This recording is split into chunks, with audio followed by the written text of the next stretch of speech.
Bharat Ratna doctor Bhimrao Ambedkar ಅವರಿಗೆ ಕೋಟಿ ಕೋಟಿ ನಮನ. ಇವರ ಜೀವನವನ್ನು ಆಧರಿಸಿ ಈ ಧಾರಾವಾಹಿಯನ್ನು ನಿರ್ಮಿಸಲಾಗಿದೆ. ರಾಷ್ಟ್ರಕ್ಕೆ, ರಾಷ್ಟ್ರದ ಜನರಿಗೆ ಅಂಬೇಡ್ಕರರ ಕೊಡುಗೆ ಅಪಾರ. ಹಲವಾರು ಅಧಿಕೃತ ಪುಸ್ತಕಗಳನ್ನು ಆಧರಿಸಿ ಈ ಕಥೆಯನ್ನು ತಮ್ಮ ಮುಂದೆ ಇಡಲಾಗಿದೆ. ಈ ಧಾರಾವಾಹಿಯನ್ನು ವಾಹಿನಿಯು ನಿಷ್ಠೆಯಿಂದ ನಿರ್ಮಿಸಿದ್ದು, ಬಾಬಾ ಸಾಹೇಬರ ಜೀವನ ಮತ್ತು ಸವೆಸಿದ ಹಾದಿ ಪ್ರತಿಯೊಬ್ಬರಿಗೂ ಸ್ಫೂರ್ತಿ ನೀಡುತ್ತದೆ ಎಂಬುದನ್ನು ವಾಹಿನಿಯು ಬಲವಾಗಿ ನಂಬಿದೆ. ನಿಂತ್ಕೊಳ್ಳಿ, ನಿಂತ್ಕೊಳ್ಳಿ, ನಿಂತ್ಕೊಳ್ಳಿ. ಬೇಡ, ನಿಲ್ಸಿ. ಮುಗಿಸ್ತೀವಿ. ನಿಂತ್ಕೊಳ್ಳಿ, ನಿಲ್ಸಿ. ಇವ್ರನ್ನ ಕೊಲ್ಲಕ್ ಬಿಡಲ್ಲ. ನಾನ್ ಬಿಡಲ್ಲ. ನೀವ್ ಸುಮ್ನೆ ಇದ್ರೆ ಸರಿ. ಈ ಹೆಂಗಸ್ರನ್ನ ಕೊಲ್ಲಕ್ ಬಿಡಲ್ಲ ನಾವು. ಕರುಣಾ, ಲಕ್ಷ್ಮಿ, ನೀವ್ ಇಲ್ಲಿಂದ ಹೊರಟೋಗಿ. ಆದ್ರೆ ನಿಮ್ಮನ್ನೆಲ್ಲ ಬಿಟ್ಟು ಬೇಡ. ನಿಮ್ಗೇನು ಹುಚ್ಚಿಡ್ದಿದ್ಯಾ? ದಾರಿ ಬಿಡಿ ನಮ್ಗೆ. ಇಲ್ಲ, ಅವ್ರನ್ನ ಕೊಲ್ಲಕ್ ಬಿಡಲ್ಲ. ಅವಳು ಏನ್ ಮಾತಾಡಿದ್ದಕ್ಕೆ ನಿಮ್ ತಲೆಗಿಲೆ ಕೆಟ್ಟೇನೋ? ಅವ್ರ ಜಾತಿ ಮೇಲೆ ಪ್ರೀತಿ ಏನಾರು ಬಂತ? ಅವ್ರೇ ನಿಮ್ಗೆ ಇಷ್ಟ ಆಗೋದ್ರಾ? ಅವ್ರೇನು ನಮಗ್ ಇಷ್ಟ ಆಗಿಲ್ಲ. ಅವ್ರ ಜಾತಿ ಮೇಲೂ ನಮ್ಗೆ ಯಾವ ಪ್ರೀತಿನೂ ಇಲ್ಲ. ಆದ್ರೆ ಒಂದ್ ಹೆಣ್ಣು ಇನ್ನೊಂದ್ ಹೆಣ್ಣನ್ ಸಾಯೋಕ್ ಬಿಡಲ್ಲ. ಅವ್ರನ್ನ ಹೋಗಕ್ ಬಿಟ್ಬಿಡಿ. ಬನ್ನಿ ಈ ಕಡೆ ನೀವು. ಇಲ್ಲ, ಇಲ್ಲ, ನಾವು ಬಿಡಲ್ಲ.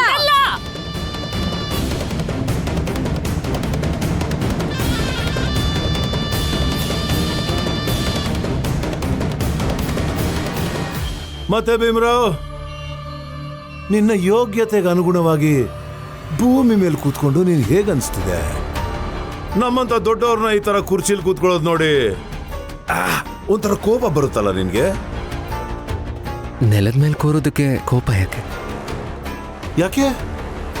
ನಿನ್ಗೆ ಮೇಲಿರೋ ಎಲ್ಲರ ಬಗ್ಗೆ ತುಂಬಾ ಅಸಹ್ಯ ಅಲ್ವಾ? ಹಾಗಲ್ಲ ಮೇಘನಾಥ್ ಅವ್ರೆ, ನನಗಿರೋ ಬಯಕೆ ಇಷ್ಟೇ. ಒಂದು ದಿನ ನಾವೆಲ್ಲರೂ ಮೇಲ್ ಹೋಗ್ಬೇಕು. ಮತ್ ಇವತ್ತು ಯಾರು ಮೇಲ್ಗಡೆಯಲ್ಲಿ ಕೂತಿದಾರೋ ಅವ್ರು ನಮ್ಮನ್ನು ಕೀಳಾಗಿ ನೋಡ್ಬಾರ್ದು. ನೀನ್ ಏನಿದ್ಯೋ ಅದನ್ನೇ ತಾನೇ ತಿಳ್ಕೊಳ್ಳೋದು ಜನ ಭೀಮರಾವ್. ಮತ್ತೆ ಅದು ನಿಜಾನೇ. ಸತ್ಯ ಏನು ಅಂದ್ರೆ, ಕುರ್ಚಿ ಮೇಲೆ ಕೂತಿರೋ ವ್ಯಕ್ತಿ ನೆಲದ ಮೇಲೆ ಕೂತಿರೋ ವ್ಯಕ್ತಿಗಿಂತ ತುಂಬಾ ದೊಡ್ಡವನು ಅನ್ಸ್ಕೊಂತಾನೆ. ಮತ್ತೆ ನೆಲದ ಮೇಲೆ ಕೂತಿರೋ ಮನುಷ್ಯನ ತುಂಬಾ ಕೀಳಾಗಿ ನೋಡ್ತಾನೆ. ಹೇಗೆ ಅಂದ್ರೆ, ನಾನ್ ನಿನ್ನ ನೋಡ್ದ ಹಾಗೆ.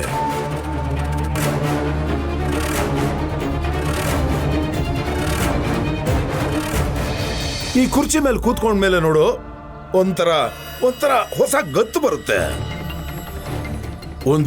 ಒಂಥರ ಅಹಂಕಾರ.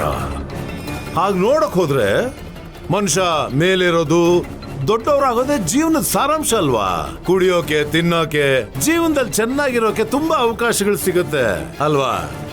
ನಿನ್ ಜಾತಿ ಜನ ಇಡೀ ಜೀವನ ಬರೀ 2 ಹೊತ್ತಿನ ಊಟಕ್ಕಾಗಿ ದುಡ್ದು ಸತ್ ಹೋಗ್ತಾರೆ.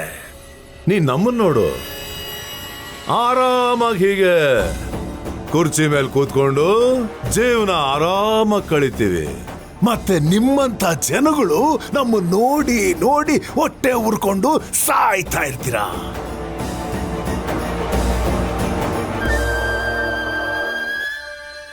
ವಾ, ಪಾಯಸ ಅಂತೂ ತುಂಬಾ ರುಚಿಯಾಗಿದೆ. ಆದ್ರೆ ಒಳ್ಳೆ ಸುದ್ದಿ ಏನು ಅಂತ ನೀವಿನ್ನು ಹೇಳಲೇ ಇಲ್ಲ. ಹೇಳ್ತೀನಿ ಮಾಲೀಕ್ರೆ, ನೀವು ಆರಾಮಾಗಿ ಪಾಯಸ ತಿನ್ನಿ. ಅಲ್ಲಿವರೆಗೂ ನಾನು ಈ ಭೀಮರಾವ್ ಹತ್ರ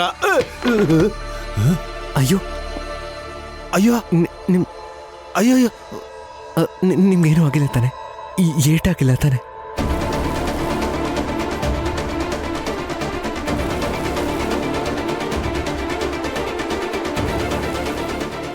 ಮೆತ್ತಿಗೆ ಆರಾಮಾಗಿ ಹೇಳಿ.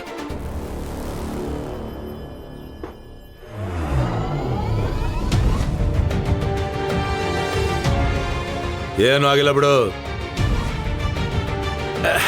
ನಿಂತರ ಕೈಲಾಗ್ದವನಲ್ಲ ನಾನು. ಸ್ವಲ್ಪ ಬಿದ್ರೆ ಗಾಯ ಆಗೋದಿಕ್ಕೆ. ಈಗ ಹೇಳಿ ನೀವು, ಒಳ್ಳೆ ಸುದ್ದಿ ಏನೋ? ಒಳ್ಳೆ ಸುದ್ದಿ? ಅಯ್ಯೋ, ಅದನ್ನಂತೂ ಹೇಳೋದೆ ಮರ್ತ್ಬಿಟ್ರಿ ನೋಡಿ. ಇವತ್ತು ಮನೆಯಿಂದ ಬೇಗ ಬಂದ್ರಿ ಅನ್ಸುತ್ತಲ್ಲ, ಅದಕ್ಕೆ ನೋಡಿ ನಿಮ್ ಮನೆ ಹತ್ರದಿಂದ ನಾನು ಬರ್ತಿರುವಾಗ ನಿಮ್ ಹೆಂಡತಿ ಮತ್ತೆ ಅಕ್ಕಪಕ್ಕದ ಮನೆ ಹೆಂಗಸರೆಲ್ಲ ಸೇರ್ಕೊಂಡಿದ್ರು. ಕೈಯಲ್ಲಿ ದೊಣ್ಣೆ ಗಿಣ್ಣೆ ಹಿಡ್ಕೊಂಡು ಕರುಣಾ ಮತ್ತೆ ಲಕ್ಷ್ಮಿ ಬರೋ ದಾರಿನ ಕಾಯ್ತಾ ನಿಂತಿದ್ರು. ಇವತ್ 100ಕ್ಕೆ 100 ಸತ್ಯ ಮಾಲೀಕ್ರೆ, ಅವರೆಲ್ಲರೂ ಸೇರ್ಕೊಂಡು ಕರುಣಾ ಮತ್ತೆ ಲಕ್ಷ್ಮಿ ಕತೆನ ಮುಗಿಸ್ಬಿಡ್ತಾರೆ. ಇಷ್ಟೊತ್ತಿಗಾಗ್ಲೇ ಅವ್ರ ಕತೆನ ಮುಗಿಸ್ಬಿಟ್ಟಿರ್ತಾರೆ ಬಿಡಿ.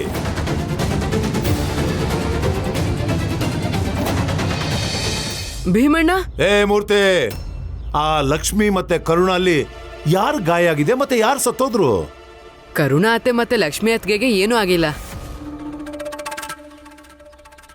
ಅಲ್ಲಿ ಮೇಲ್ಜಾತಿ ಹೆಂಗಸ್ರೆ ಅವ್ರನ್ನ ಮೇಲ್ಜಾತಿ ಗಂಡಸರಿಂದ ಕಾಪಾಡಿದ್ರು. ಆಗ ಮೇಲ್ಜಾತಿ ಗಂಡಸರು ಮತ್ತೆ ಹೆಂಗಸರು ಅವ್ರವರೇ ಜಗಳ ಆಡ್ತಿದ್ರು. ಏನು ಬಾಯಿಗೆ ಬಂದಂಗೆ ಮಾತಾಡ್ತಿದ್ಯಾ?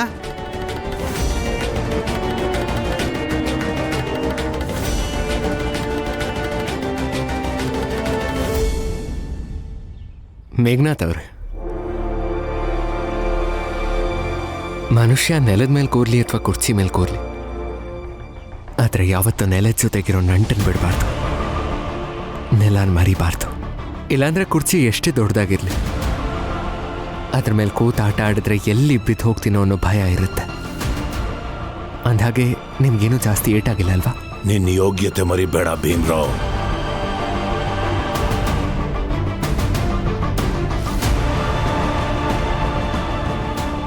ಭೀಮಣ್ಣ, ಒಂದ್ ಕೆಟ್ಟ ಸುದ್ದಿ ಕೂಡ ಇದೆ. ಏನಾಯ್ತು? ಆ ನಂಜು ಮಾವ ಬಾಲಣ್ಣನ ತಲೆ ಮೇಲೆ ಏನು? ನಿಧಾನವಾಗಿ. ವಾಹ್ ನಂಜುಂಡಣ್ಣ, ನಮ್ಮವ್ರಿಗೆ ಈ ಥರ ಕಲ್ ತಗೊಂಡು ಹೊಡಿತೀಯಲ್ಲ ನೀನು. ಒಂದೇ ಒಟಾರದಲ್ಲಿರೋರು ನಾವು. ಕಷ್ಟ ಸುಖ ಅಂತ ಬಂದಾಗ ನಾವೇ ನಿಮಗಾಗೋದು. ನಾಳೆ ನಿಮಗೇನಾದರೂ ಕಷ್ಟ ಅಂತ ಬಂದಾಗ ಹೊರಗಿನಿಂದ ಯಾರೂ ಬಂದು ನಿಮ್ಮನ್ನು ಕಾಪಾಡಲ್ಲ. ಇಲ್ಲಿ ಇವರೇ ನಿಮ್ಮನ್ನು ಕಾಪಾಡೋದು. ನೋಡ್ತಾ ಇರಿ. ಹೌದು ನಂಜಣ್ಣ, ಇದು ಸರಿ ಇಲ್ಲ. ಇಂಥದ್ದನ್ನೆಲ್ಲ ಒಪ್ಕೊಳ್ಳೋದು ನಮಗೆ ಕಷ್ಟ. ಹಾ ನಂಜಣ್ಣ, ನೀವು ಮಾಡಿದ ಕೆಲಸ ಚೂರು ಸರಿ ಇಲ್ಲ. ಅವನೇ ಕಾಲ್ ಕೆರ್ಕೊಂಡು ಬಂದಿದ್ದು. ಇದೆಲ್ಲ ಹೇಗಾಯ್ತೋ ಗೊತ್ತೇ ಆಗಲಿಲ್ಲ. ನಾನು ಯಾವ ತಪ್ಪು ಮಾಡಿಲ್ಲಪ್ಪ. ಬನ್ನಿ ಇನ್ಸ್ಪೆಕ್ಟರ್ ಸಾಹೇಬ್ರೆ, ಬನ್ನಿ.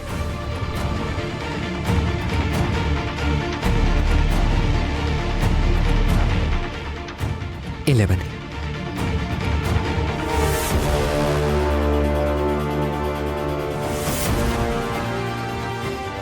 ಇಲ್ಲಾಗಿರೋ ಅನಾಹುತನ ಒಂದ್ಸಲ ನೋಡಿ ಸರ್. ನಂಜುಂಡಣ್ಣ ಕೋಪದಿಂದ ನಮ್ಮ ಅಣ್ಣಂಗೆ ಕಲ್ಲಿಂದ ತಲೆ ಮೇಲೆ ಹೊಡೆದಿದ್ದಾರೆ. ನೀವು ದಯವಿಟ್ಟು ಇವ್ರ ಮೇಲೆ ಕ್ರಮ ತಗೋಬೇಕು.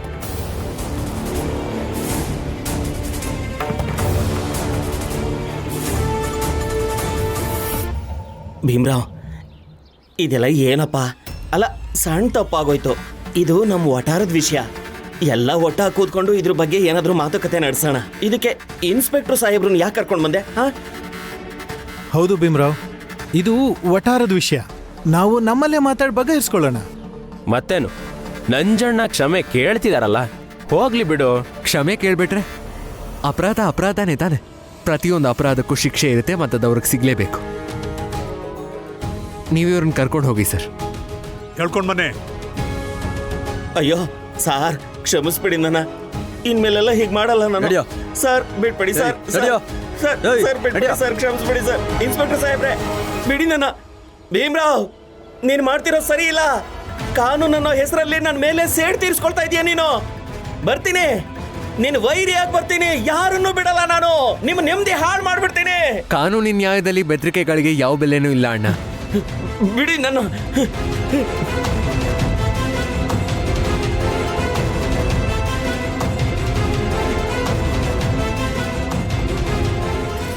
ಅಣ್ಣ, ಈಗ ಹೇಗಿದ್ಯಾ? ಪರವಾಗಿಲ್ಲ.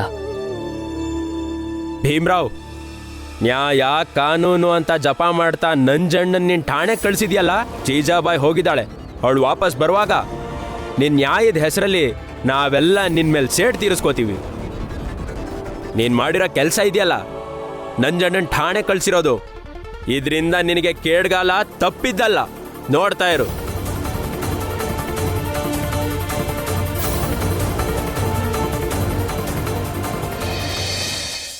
ಎಂಥ ವಿಚಿತ್ರ ನೋಡಿ. ಅವ್ರು ಯಾರು ನಮ್ಮ ಜಾತಿಯವರೇ ಅಲ್ಲ. ಆದರೂ ಅವರು ಕರುಣಾಲಕ್ಷ್ಮಿಗೆ ಒಳ್ಳೇದು ಮಾಡಿದ್ರು. ಹಾ, ನಮ್ಗನ್ನಿಸ್ತು ನಮ್ಮನ್ನು ಕೊಂದೇ ಹಾಕ್ತಾರೆ ಅಂತ. ಆದ್ರೆ ನಾವ್ ಆಡಿದ ಮಾತುಗಳು ಅವ್ರ ಮೇಲೆ ಎಂತ ಪರಿಣಾಮ ಬೀರ್ತು ಅಂದ್ರೆ ಅವ್ರು ಒಮ್ಮೆಗೆ ಬದಲಾಗೋದ್ರು. ಆಮೇಲೆ ನಮ್ಮನ್ನೇ ಕಾಪಾಡಿದ್ರು. ಅದೇನೆ. ಆದರೆ ಇನ್ನೊಂದು ಕಡೆ ನಮ್ಮದೇ ಜಾತಿಯ ನಂಜುಂಡಣ್ಣ ವರ್ಷಗಳಿಂದ ನಮ್ಮ ಜೊತೆನೇ ಇದ್ದಾರೆ. ಆದರೂ ಅವ್ರನ್ನ ನೋಡಿ ಹೇಗೆ ಮಾಡಿದ್ರು. ಮನುಷ್ಯನ ಮನಸ್ಸಲ್ಲಿ ಏನು ಓಡುತ್ತೋ ಒಂದು ಗೊತ್ತಾಗಲ್ಲ. ಬಾಲಣ್ಣ, ಇವತ್ತು ಮನುಷ್ಯತ್ವದ ಮೇಲಿರೋ ನನ್ನ ನಂಬಿಕೆ ಜಾಸ್ತಿ ಆಗಿದೆ. ನಮ್ಮ ಕಡೆ ಜನ ಆಗಿರಲಿ ಅಥವಾ ಬೇರೆಯವ್ರ ಕಡೆಯವರಾಗಿರಲಿ, ಎಲ್ಲ ಒಂದೇ ಥರನೇ. ಅಂದರೆ ಎಲ್ಲರ ಮನಸ್ಸು ಒಂದೇ ಥರ ಇರುತ್ತೆ ಅಂತಾಯ್ತು. ಅದರಲ್ಲಿ ಕೆಲವ್ರ ಮನಸ್ಸು ಬರೀ ಕೊಳಕು, ಕೇಡು, ದ್ವೇಷ ಇದರಿಂದನೇ ತುಂಬಿಕೊಂಡಿರುತ್ತೆ. ಆದರೆ ಮನುಷ್ಯರೆಲ್ಲ ಒಂದೇ ಥರ. ಯಾಕಂದರೆ ನೋಡಿ, ನಮ್ಮನ್ನು ಕಾಪಾಡಿದವರು ಆ ಕಡೆಯವರು, ಆದರೆ ಇಲ್ಲಿ ಹೊಡೆದಿರೋರು ನಮ್ಮ ಕಡೆಯವರೇ. ಈಗ ಈ ಎರಡೂ ಕಡೆಯಲ್ಲಿರೋ ಒಳ್ಳೆ ಜನರನ್ನ ಸೇರಿಸ್ಬಿಟ್ರೆ ಇಡೀ ಮಾನವ ಕುಲಕ್ಕೆ ಒಂದು ಹೊಸ ಸಮಾಜನ ಕಟ್ಬೋದು. ಮತ್ತಿದು ಇವತ್ತಲ್ಲ ನಾಳೆ ಖಂಡಿತ ಆಗುತ್ತೆ. ಆಗಲೇ ನಾವೆಲ್ಲ ಚೆನ್ನಾಗಿರ್ಬೋದು, ಬದುಕ್ಬೋದು. ಹಾ, ಈ ನಂಬಿಕೆಲೇ ಅಲ್ವಾ ಬದುಕ್ತಿರೋದು, ಹೊಸ ನಾಳೆಗೋಸ್ಕರ ಕಾಯ್ತಿರೋದು. ನನಗೆ ಪೂರ್ತಿ ನಂಬಿಕೆ ಇದೆ. ಮುಂದೆ ಒಂದಿನ ಖಂಡಿತವಾಗ್ಲೂ ಒಳ್ಳೆ ದಿನ ಬರುತ್ತೆ. ಹಾಪ, ನೀವು ಹೇಳ್ತಿರೋ ನಿಜ. ಭೀಮಾ, ಚಿಕ್ಕಂದಿಂದ ಇವತ್ತಿನ ತನಕ ನಮ್ಮೆಲ್ಲರೂ ನಂಬಿಕೆಗಳನ್ನು ನೀನು ಸುಳ್ಳು ಮಾಡಿಲ್ಲ. ನಮ್ಮೆಲ್ರಿಗೂ ನಂಬಿಕೆ ಇದೆ, ಮುಂದೆ ಕೂಡ ಎಲ್ಲ ಕಷ್ಟ, ಎಲ್ಲ ಹೋರಾಟನೂ ಗೆದ್ದು ನೀನು ಮುಂದೆ ಹೋಗ್ತಾ ಇರ್ತೀಯ.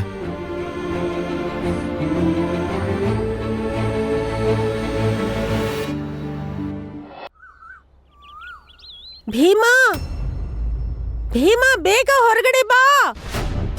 ಭೀಮಾ, ಭೀಮಾ ಬೇಗ ಹೊರಗಡೆ ಬಾ.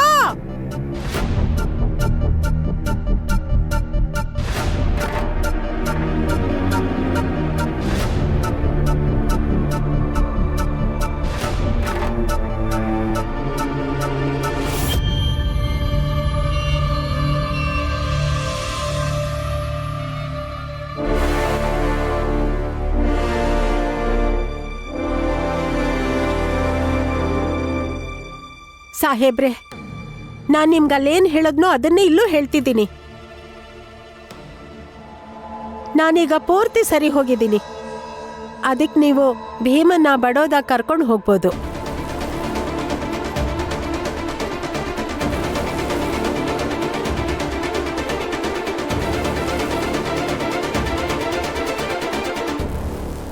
ಭೀಮರಾವ್, ಈಗ ನಿಮ್ಮಮ್ಮ ಸರಿ ಹೋಗಿದ್ದಾರೆ. ನೀನು ಮಾತು ಕೊಟ್ಟ ಹಾಗೆ ನೀನು ನಮ್ಮ ಜೊತೆ ಬರೋಡಾಗ ಬರಬೇಕಾಗತ್ತೆ. ಹಾಂ ಸಾಹೇಬ್ರೆ, ಭೀಮ್ರಾವ್ನ ಇಲ್ಲಿಂದ ಕರ್ಕೊಂಡು ಹೋಗಿ. ಇವನಿದ್ದಾನಲ್ಲ, ಇಲ್ಲಿ ಎಲ್ಲರದ್ದು ತಲೆ ಕೆಡಿಸಿದ್ದಾನೆ. ಬಡೋದಾದಲ್ಲಿ ಕೆಲಸ ಮಾಡಿಕೊಂಡು ದುಡಿಮೆ, ನಡವಳಿಕೆ, ಜವಾಬ್ದಾರಿ ಎಲ್ಲ ಅರ್ಥ ಮಾಡ್ಕೋತಾನೆ. ಕರ್ಕೊಂಡೋಗಿ ಇವನನ್ನ.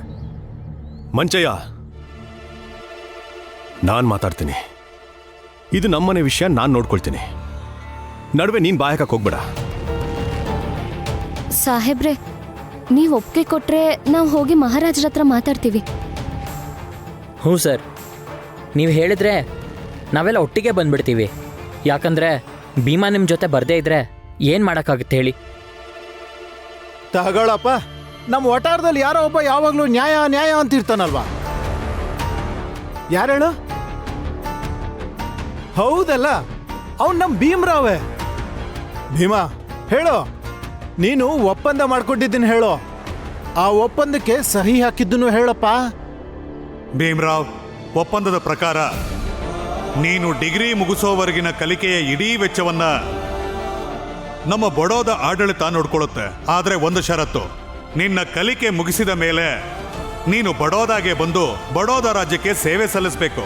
ಈ ಷರತ್ತು ಒಪ್ಪಿಗೆ ಆದ್ರೆ ಒಪ್ಪಂದಕ್ಕೆ ಸಹಿ ಹಾಕು. ನೆನ್ಪಾಯ್ತಾ? ಹಾ, ಈಗ ಹೇಳು, ನಿನ್ನ ನ್ಯಾಯ ಏನು ಹೇಳುತ್ತೆ? ಅದೇ ನ್ಯಾಯ ಭೀಮ್ರಾವ್. ಅದೇ ನ್ಯಾಯದ ಪ್ರಕಾರ ನೀನು ನಂಜಣ್ಣನ ಪೊಲೀಸ್ಗೆ ಹಿಡ್ಕೊಟ್ಯಲ್ಲ.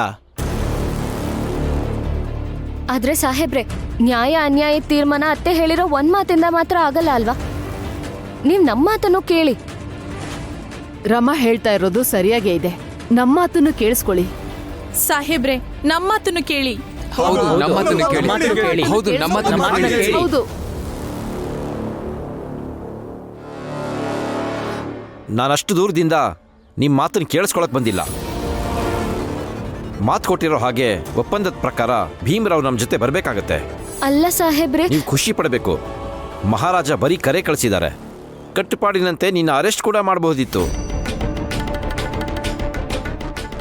ಭೀಮರಾವ್ನ ತಾಯಿ ಸರಿ ಹೋದ ಮೇಲೂ ಕೂಡ ಈ ಸತ್ಯನ ಮಹಾರಾಜರಿಂದ ಮುಚ್ಚಿಟ್ಟಿದ್ದಕ್ಕೆ ಭೀಮರಾವ್ ತಾಯಿ ಯಾವಾಗಲೂ ಸರಿ ಹೋಗಿದ್ರು. ಇದಕ್ಕೆ ನಿನಗೆ ಶಿಕ್ಷೆ ಕೂಡ ಆಗಬಹುದಿತ್ತು. ಆದರೆ ಮಹಾರಾಜರು ನಿನ್ನ ಮೇಲೆ ಕನಿಕರ ತೋರಿಸಿ ಇಷ್ಟೇ ಹೇಳಿದ್ದು, ನಿನ್ನ ಕರ್ಕೊಂಡು ಬರಬೇಕು ಅಂತ. ನೀವ್ ಸರಿಯಾಗಿ ಹೇಳ್ತಿದ್ದೀರಾ. ಇವರು ನಿಮ್ ಹತ್ರ ಬರ್ಲಿಲ್ಲ ಅಲ್ವಾ? ಆದ್ರೆ ಅದಕ್ಕೇನಾದ್ರೂ ಕಾರಣ ಇರಬಹುದಲ್ವಾ? ಅಲ್ಲ, ನಮ್ ಕಷ್ಟ ನೀವ್ ಅರ್ಥ ಮಾಡ್ಕೊಳ್ದೆ ಹೋದ್ರೆ, ಮಹಾರಾಜರು ತಿಳ್ಕೊಳ್ದೆ ಹೋದ್ರೆ ಇನ್ಯಾರು ಅರ್ಥ ಮಾಡ್ಕೋತಾರೆ? ಎಂಥ ಕಷ್ಟ? ಭೀಮ ಹೋಗೋದು ಅವನ ಕರ್ತವ್ಯ ಅಲ್ವಾ?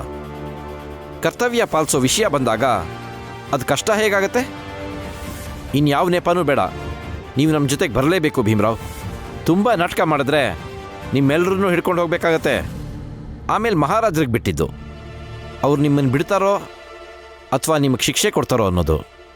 ಸರಿ ಸರ್, ನಾನು ನಿಮ್ಮ ಜೊತೆ ಬರ್ತೇನೆ.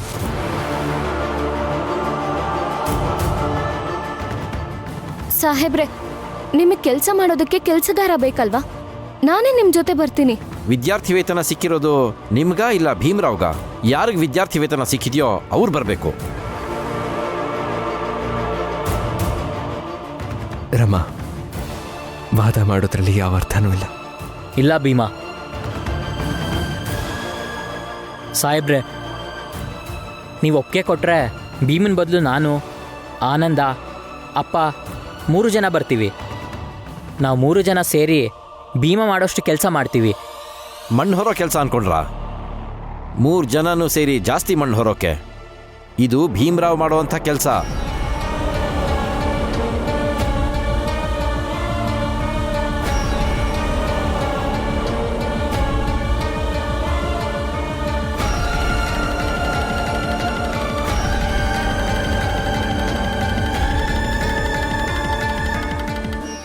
ಏನ್ ಭೀಮಾ, ಯಾಕೆ ಸುಮ್ನಿದ್ಯಾ? ಮಾತಾಡು. ಇಲ್ಲ, ಇವರೆಲ್ರಿಗೂ ತೆಪ್ಪಗಿರೋದಿಕ್ ಹೇಳಿ ನೀನ್ ಬಡೋದಾಗ ಹೋಗು. ಇಲ್ಲ, ನೀನ್ ಬೇಳೆ ಬೇಯಿಸ್ಕೊಳಕ್ಕೆ ನಾಟಕ ಆಡ್ತಿದ್ಯಾ? ಇವನ್ ಕೆಲ್ಸ ಆಗ್ಬೇಕು ಅಂದ್ರೆ ಎಲ್ರೂ ಬಳಸ್ಕೊತಾನೆ ಇವನು. ಅತ್ತೆ, ನೀವು ಸ್ವಲ್ಪ ಸುಮ್ಮನೆ ಇರ್ತೀರಾ? ಯಾಕೆ ಸುಮ್ಮನೆ ಇರಬೇಕು? ಮಾತಾಡ್ಲಿ. ಅನ್ಯಾಯ ನಡೀತಿರುವಾಗ ನಾವೆಲ್ಲ ಮಾತಾಡ್ತೀವಿ. ಪಾಪ ಜೀಜಾಬಾಯಿ ಒಂಟಿ ಹೆಂಗ್ಸು, ಅನ್ಯಾಯ ನೋಡಕ್ಕಾಗದೆ ಮಾತಾಡ್ತಾ ಇದ್ರೆ ನೀನ್ ಅವ್ರ ಬಾಯಿ ಮುಚ್ಚೋ ಪ್ರಯತ್ನ ಮಾಡ್ತಾ ಇದೆಯಲ್ಲಿ.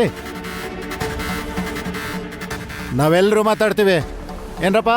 ಹಾ, ಖಂಡಿತ ಮಾತಾಡ್ತೀವಿ. ಹಾ, ಯಾಕೆ ಸುಮ್ಮನೆ ಇರ್ಬೇಕು? ನಾವು ಮಾತಾಡ್ತೀವಿ. ಭೀಮ ಮಹಾರಾಜರ ಹತ್ರ ವಿದ್ಯಾರ್ಥಿ ವೇತನ ತಗೊಂಡು ಒಪ್ಪಂದದ ಪ್ರಕಾರ ಹೋಗದೆ ಇಲ್ಲೇ ಉಳ್ಕೊಂಡ್ರೆ ನಾವೆಲ್ಲ ಮಾತಾಡ್ತೀವಿ. ಯಾಕಂದ್ರೆ ನಮ್ಮ ವಟಾರದಲ್ಲಿರೋ ನಮ್ಮ ಜಾತಿಗೆ ಸೇರಿರೋ ಯಾವುದೇ ವ್ಯಕ್ತಿ ಆಗಿರ್ಲಿ, ಅವ್ನು ನಂಬಿಕೆ ದ್ರೋಹ ಮಾಡಿದ್ರೆ ಯಾವತ್ತೂ ಅದನ್ನ ಒಪ್ಕೊಳ್ಳೋದಿಲ್ಲ. ನಂಬಿಕೆ ದ್ರೋಹ ಅಂದ್ರೆ ಏನು ಅಂತ ಗೊತ್ತಾ ಜನಾರ್ದನ್ ಮಾವ? ಸುಮ್ಮನೆ ಮಾತಾಡ್ತಾನೆ ಇದ್ದೀರಲ್ಲ, ಅವಕಾಶ ಸಿಕ್ಕಿದ್ರೆ ಶುರು ಮಾಡ್ಕೊಬಿಡ್ತೀರಾ. ಸಾಕು, ನೀವೆಲ್ಲರೂ ಸ್ವಲ್ಪ ಶಾಂತವಾಗಿದೆ ಈಗ. ಸರ್, ನಾನು ನಿಮ್ಮ ಜೊತೆ ಬರೋದಕ್ಕೆ ತಯಾರಾಗಿದ್ದೀನಿ. ಸ್ವಲ್ಪ ಸಮಯ ಕೊಡಿ ಸಾಕು. ನನ್ನ ಬಟ್ಟೆನೆಲ್ಲ ತಗೊಂಬರ್ತೀನಿ. ಮಗನೇ, ನೀನು ಹೋಗೋದು ಸರಿ ಅಂತ ಅನಿಸ್ತಿಲ್ಲ. ಅಪ್ಪ, ನೀವೆಲ್ಲ ನನ್ನನ್ನು ಇಷ್ಟು ಪ್ರೀತಿ ಮಾಡ್ತಾ ಇದ್ದೀರಲ್ಲ, ಈ ದೃಷ್ಟಿಯಿಂದ ನೋಡಿದ್ರೆ ನಾನು ಅಲ್ಲಿಗೆ ಹೋಗೋದು ಸರಿ ಇರಲ್ಲ. ನೀವೆಲ್ಲರೂ ಕೂಡ ನನಗೋಸ್ಕರ ಎಷ್ಟು ಕನ್ಸನ್ ಕಂಡಿದ್ದೀರಾ, ಅದನ್ನು ನೋಡಕ್ಕೆ ಹೋದ್ರೂ ನಾನು ಅಲ್ಲಿಗೆ ಹೋಗೋದು ತಪ್ಪೆ. ಆದರೆ ಒಂದ್ಸಲ ಅವ್ರ ಕಡೆಯಿಂದ ಯೋಚನೆ ಮಾಡಿ, ಮಹಾರಾಜರ ಕಡೆಯಿಂದ ಯೋಚನೆ ಮಾಡಿ. ನಾನು ಅಲ್ಲಿಗೆ ಹೋಗಲೇಬೇಕು. ಮತ್ತು ನಾವೆಲ್ಲ ಇವ್ರಿಗೆ ಅರ್ಥ ಮಾಡ್ಸಕ್ಕೆ ನೋಡಿದ್ವಲ್ಲ, ಆದರೂ ಇವ್ರು ಒಪ್ಕೋತಿಲ್ಲ ಅಂದಮೇಲೆ ಹೋಗೋದು ಬಿಟ್ಟರೆ ಬೇರೆ ದಾರಿ ಏನಿದೆ ಅಪ್ಪ?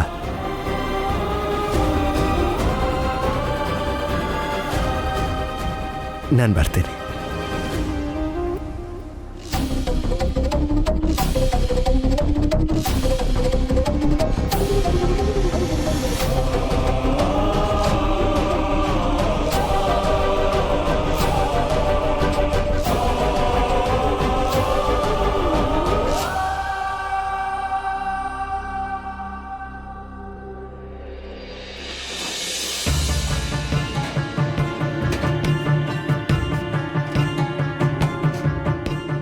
ನೀವು ನಿಜವಾಗ್ಲೂ ಹೋಗ್ತಿದ್ದೀರಾ?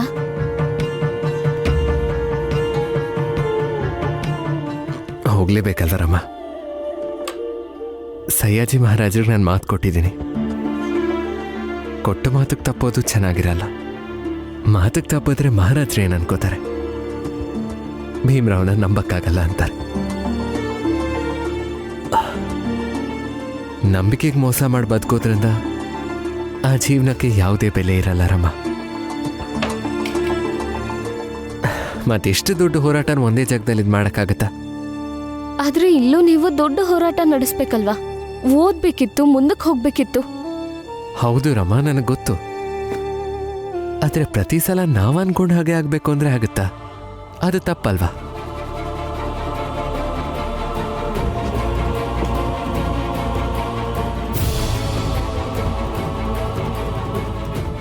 ನೀವು ಪ್ರತಿಯೊಂದು ತೊಂದರೆಗೂ ಪರಿಹಾರ ಹುಡುಕ್ತಿರಲ್ಲ, ಮತ್ತೆ ಇದಕ್ಕೂ ಒಂದು ಪರಿಹಾರ ಹೇಳಿ.